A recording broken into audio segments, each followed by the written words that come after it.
तो क्या यूपी के बाहर समाप्ति की तरफ सपा और बसपा? अखिलेश और मायावती की पॉलिटिक्स अब क्या होगी?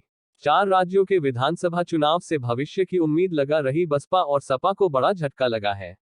नतीजों से साफ हो गया है कि यूपी से बाहर भी बसपा का जनाधार सिमट रहा है। पिछले चुनाव के मुकाबले चारों राज्यों में बसपा की सीटें और वोट प्रतिशत दोनों घटे हैं।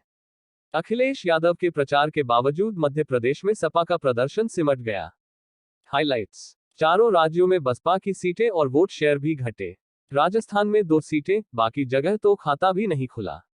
मध्य प्रदेश में सपा का अब तक का सबसे बुरा प्रदर्शन। अखिलेश और मायावती का राजस्थान और मध्य प्रदेश में फीका असर, एग्जिट पोल से खुली पोल। दीप सिंह, लखनऊ। 4 राज्यों के विधानसभा चुनाव से भविष्य की उम्मीद लगा रही बसपा, बीएसपी और समाजवादी पार्टी एसपी को बड़ा झटका लगा है। नतीजों से साफ हो गया है कि यूपी से बाहर भी बसपा का जनाधार सिमट रहा है। पिछले चुनाव के मुकाबले चारों राज्यों में बसपा की सीटें और वोट प्रतिशत दोनों घटे हैं। राजस्थान और एमपी के शुरुआती रुझानों में बसपा कुछ सीटों पर टक्कर देती दिखी, लेकिन राजस्थान को छोड़कर कहीं खाता नहीं खोल सकी। राजस्थान में उसे 2 सीटों पर जीत मिली है। वहीं मध्य प्रदेश में समाजवादी पार्टी अपने सबसे बुरे दौर में पहुंच गई। बसपा ने लोकसभा चुनाव अकेले लड़ने का ऐलान किया है। इससे पहले पार्टी ने एमपी, राजस्थान, छत्तीसगढ़ और तेलंगाना में पूरा जोर लगाया। पार्टी की मंशा यह थी कि इन राज्यों में अगर पहले जैसा या उससे बेहतर प्रदर्शन करती है तो इसका फायदा लोकसभा चुनाव में मिलेगा। भविष्य में चुनाव बाद गठबंधन बनता है तो उसमें भी वह तय तोड़ की स्थिति में आ सकती है। नतीजों ने इन उम्मीदों पर पानी फेर दिया। 2 राज्यों छत्तीसगढ़ और मध्य प्रदेश में गठबंधन के साथ चुनाव लड़ा।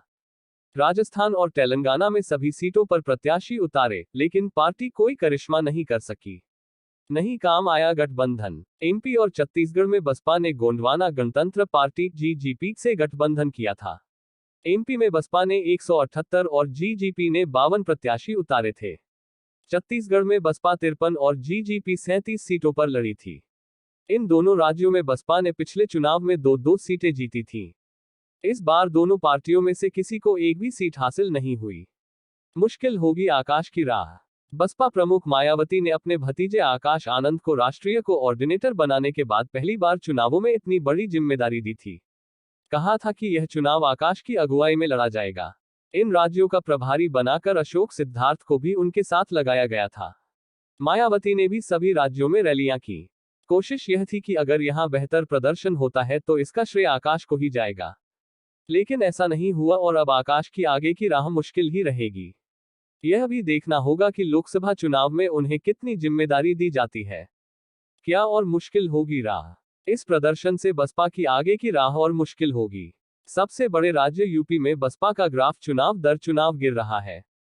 2007 में पूर्ण बहुमत की सरकार बनाने वाली बसपा 2022 में 1 सीट पर सिमट गई और वोट प्रतिशत भी गिरकर 13% पर आ गया। ऐसे में वह इन 4 राज्यों से काफी उम्मीद कर रही थी। यहां कुछ बेहतर करने पर पार्टी का जनाधार बढ़ाने में मदद मिलती। लोकसभा चुनाव में गठबंधन की स्थिति बनने पर फायदा मिलता। 4 राज्यों के इन चुनावों ने बसपा की उम्मीदों पर पानी फेर दिया है। एमपी में अपने सबसे बुरे दौर में पहुंची सपा। मध्य प्रदेश में गठबंधन में सीटें न मिलने से कांग्रेस से नाराज सपा ने अकेले दम पर पूरी ताकत झोंकी थी। हालांकि सपा वहां कोई असर नहीं छोड़ पाई। पार्टी को महज 0.45% वोट ही मिले। वोट प्रतिशत के लिहाज से यह सपा का अपनी स्थापना के बाद सबसे खराब प्रदर्शन है। 1993 में स्थापना के साल जब सपा ने एमपी में चुनाव लड़ा था, तब उसे 0.54% वोट मिले थे। पिछले 2.5 दशक में पहली बार सपा के कुल वोटों का आंकड़ा 2 लाख पार भी नहीं कर पाया। सपा ने एमपी विधानसभा चुनाव में करीब 50 उम्मीदवार उतारे थे।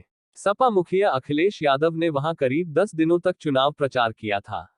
उनकी पत्नी और मैनपुरी से सांसद डिंपल यादव और सपा के राष्ट्रीय महासचिव शिवपाल यादव सहित पार्टी के कई नेता वहां चुनाव प्रचार में जुटे थे। अखिलेश ने यहां पीडीए फॉर्मूले को लागू करते हुए जातीय जनगणना को चुनावी मुद्दा बनाया था। पार्टी को सबसे अधिक उम्मीदवार बुंदेलखंड के सीमावर्ती क्षेत्रों में थी, लेकिन उसे हर ओर निराशा हाथ लगी। कहीं भी नहीं रही लड़ाई में। पार्टी के उम्मीदवारों को मिले कुल वोट 1.96 लाख से भी कम है। 1997 से लेकर अब तक का यह पहला चुनाव है जब पार्टी 2 लाख वोटों का आंकड़ा पार नहीं कर पाई। जिस निवाड़ी सीट से सपा को सबसे अधिक उम्मीद थी, वहां वह तीसरे स्थान पर रही। सपा को यहां 32,000 से अधिक वोट जरूर मिले, जो कांग्रेस की 17,000 से हुई हार के अंतर का दोगुना था। अटेर सीट पर भी सपा 10,000 वोट पाने में कामयाब रही। बुधनी से सीएम शिवराज सिंह चौहान के खिलाफ जिस मिर्ची बाबा को पार्टी ने उतारा थे, उन्हें महज 136 वोट मिले। मुरैना में 75 वोट से सपा को संतोष करना पड़ा। 2018 में सपा को 1.30% वोट मिले थे और पार्टी का एक विधायक भी बना था। सपा के राष्ट्रीय सचिव राजेंद्र चौधरी ने कहा कि भाजपा चुनाव को प्रभावित करने के अवांछनीय तरीके इस्तेमाल कर रही है। वह लोकतंत्र के लिए खतरा बन चुकी है। हम अपने प्रदर्शन की समीक्षा करेंगे। 2024 में सपा भाजपा की राह रोकेगी। INDIA मिलकर NDA को हराएगा।